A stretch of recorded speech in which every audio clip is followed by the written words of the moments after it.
Hello. Welcome to Healthy by Choice, the podcast that's here to ignite your belief in what's truly possible for your health and well-being.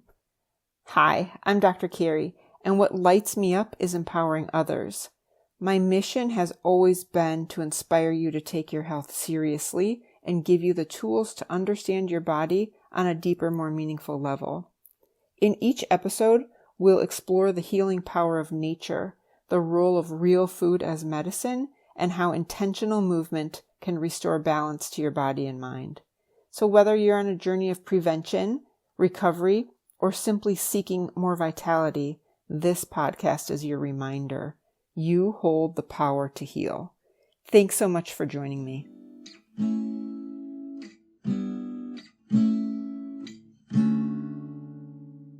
Hi, friends. I'm back. Welcome back, and thank you for being with me. I truly, truly, truly appreciate you being here, and I love you. And actually, that's what I want to talk about. I want to talk about how I love you regardless. I love you no matter what, however you are, however you show up, and however you want to be in the world. Some of the conversations I've been having lately are really interesting about the science-backed principles for longevity, for happiness, and for lowering stress are sort of all similar. Like the science is the same. Taking ourselves seriously is essentially self-respect in action. And I will say my one of, if not my very favorite Peloton instructor is Robin Arson. And she's like, if I wake up tomorrow morning and I look like her, then I've won. But she is a bad mamma jamma, and her body shows it. And she is known to say really regularly, consistency is the real flex. And I truly believe consistency is the real flex. And, taking ourselves seriously in longevity, in happiness, it's consistency, that's the daily choices that actually matter. So taking ourselves seriously, not rigid, right? But deeply respectful, taking ourselves, I take myself, you take yourself, we take ourselves seriously, just recognizing that our body, our energy, and our nervous system are, well, as well as our time, along with our time, that's precious. And it means we just stop treating our health like something we'll get to later. Start treating it as the foundation of everything we love. Because the reality is, how we eat, how we move, how we rest, how we connect, it matters. It matters. As I was saying, longevity studies all prove this. Happiness studies prove this. And it all comes kind of in hand in hand with lowering our stress. I have shared many times that I struggle with depression, and I don't like to use the word struggle, but if I don't care for myself, I will feel crappy. And the way that I prevent that is taking myself seriously. So probably the number one most important thing is what I put in my body. So when we take our food seriously, and of course I don't mean about obsessing, but recognize that our food is our fuel. This is the information for the chemistry of our body. It's how we communicate with our cells. And we, of course, know that the people who live the longest and the healthiest, it's about the consistency, eating whole foods, for certain minimally processed foods, and of course, plenty of fiber. Mostly it's vegetables, some fruits, of course, legumes and whole grains, but eating food that is food. And of course, that includes healthy fats, always. Make sure you also get enough protein to maintain muscle. Muscle is, what moves that body, your meat machine, your meat suit that you live in. And this isn't about extreme, of course. It's about consistency. And I know that when I eat well today, I feel good tomorrow. I mean, it's the same if I drink alcohol today, I feel crappy tomorrow. It's a depressant on my system. Sugar depresses my system. And so when I eat clean today, I can think clearly tomorrow. And I don't skip that nourishment and call that discipline. So I'm not starving myself. I eat real meals. And, we can choose what that means for us. And most importantly, we want to support our digestion. Of course, the blood sugar balance and for certain our brain health. But for me, all of that goes with mood. It just sort of is my guide. And it's, of course, not about perfection either. Certainly, I am not a perfectionist. But it is about respecting the body and about respecting what we put in our body and how we want to make blood, make muscle, make movement with what we're giving ourselves, with what we feed ourselves. So I put food first, and I put taking movement seriously second, but getting some daily gentle movement, key, just absolutely key. And that's different for everybody. I totally recognize that. For me, I like to go all out several times a week. And movement is it's really the most proven predictor of longevity and happiness. And I will tell you, this is a shout out to Orange Theory Fitness. I used to walk by and see all these women going in and out of there. And I was like, yeah, that's kind of girly. What are they doing? Aerobics in there.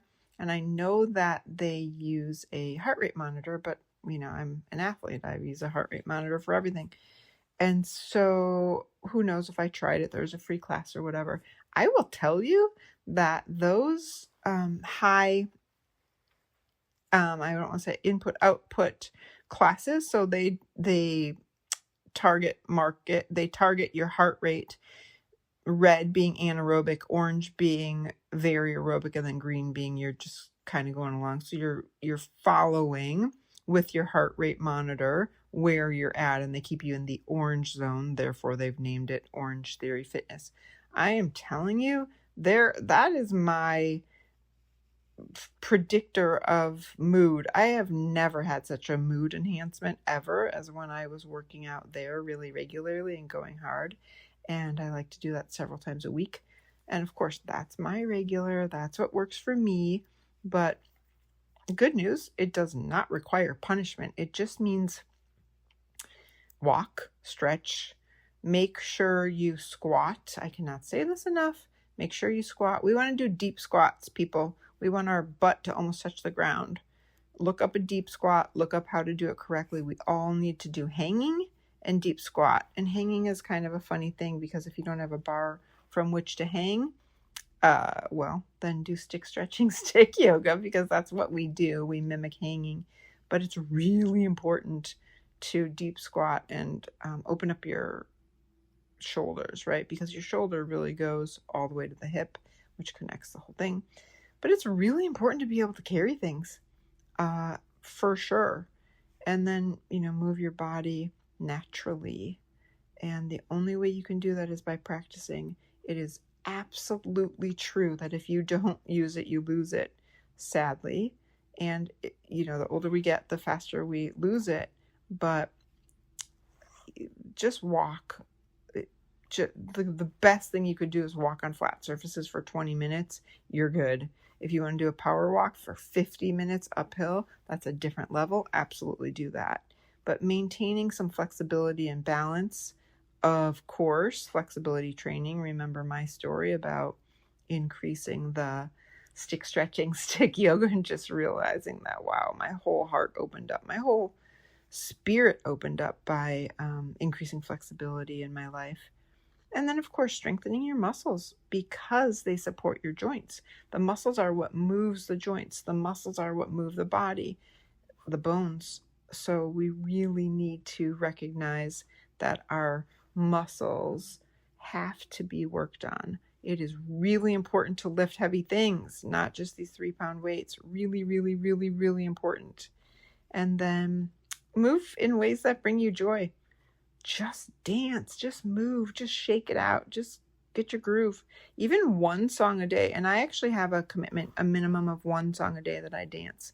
So now you know what I'm doing when I'm doing the dishes, but I really do minimum dance one song a day because our bodies are designed to move, and that's a reward.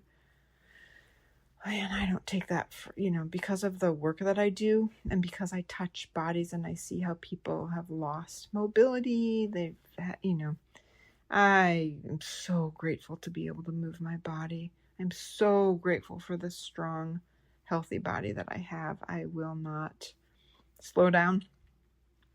You know what? We really do want to take our stress seriously. Chronic stress will shorten your life. I mean, I don't just mean it's emotional. I mean, it's physiological. It increases inflammation in the body. It'll disrupt your digestion. Obviously, it impairs our sleep if it's up all night worrying or anxiety or whatever. But for sure, stress can weaken your immunity, your immune system, which is, not helpful, and then accelerate aging for sure.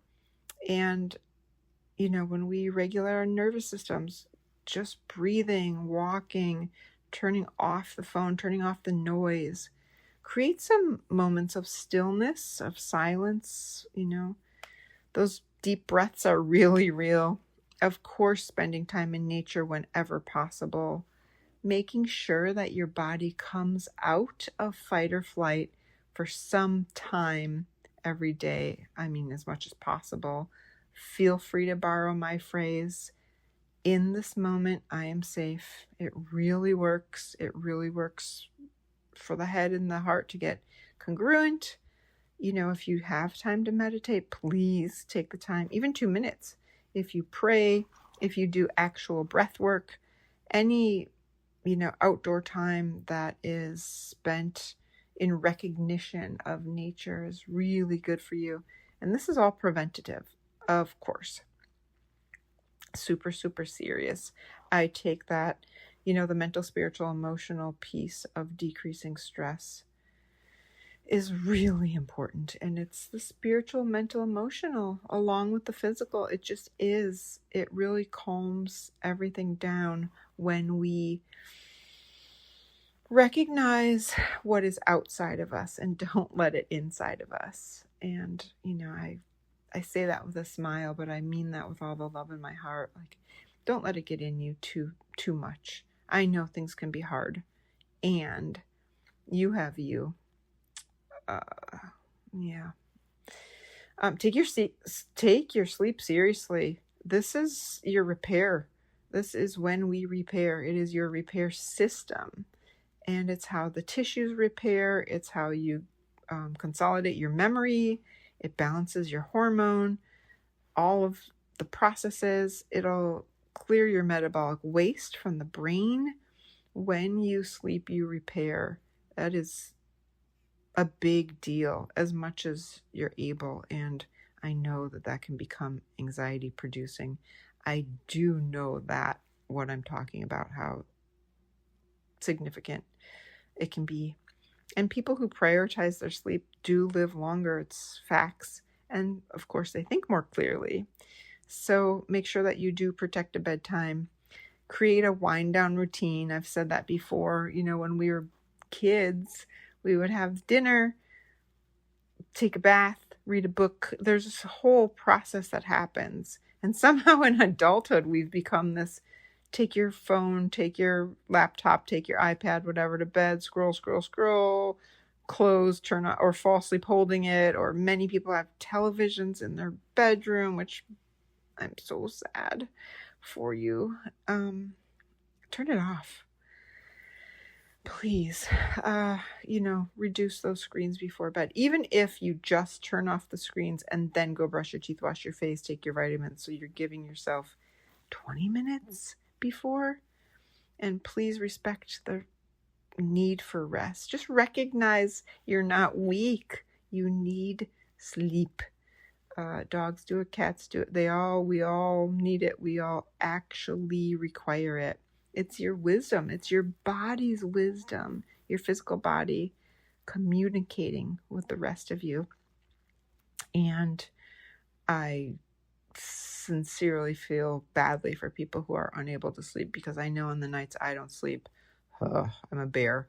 And I actually literally get migraines. If it's the middle of the night and I haven't slept, I will turn off the alarm, skip my workout for the morning. I mean, I protect my sleep because I know I need it. And it's not fair to the people around me if I'm not kind or happy or, my usual self, because I didn't sleep. And I don't want to have headaches. And, I get the kind of headaches that an aspirin won't touch. So, yeah, I say it with all of the love in my heart. Do what you need to do to get a good sleep. Get some tea, get a, whatever. And then, friends, take your community seriously. Get a community, create a community. This is one of those longevity secrets that can be ignored, but it's one of the strongest predictors of long life and happiness. And I mean, connection, community. People need people. We really do. Strong social ties, it helps us heal faster. It helps us experience less depression, less anxiety. We have help. Somebody knows where we are. Like, just so many things about taking community seriously. Make time for friendships or create them. Find new friends. It's a little bit of work. It takes some, I know it requires some work, but go share a meal, even if it's with somebody you don't know very well. Just be around people who inspire you. Create a space for that. It's not a performance. It's not work. Belonging is medicine. It really, truly is. And isolation can be dangerous. Isolation can be depression. Isolation can be, illness, sickness. So take your joy seriously, like very seriously. Joy is not frivolous. It's protective. I know that laughter lowers stress hormones. Pleasure improves immune function.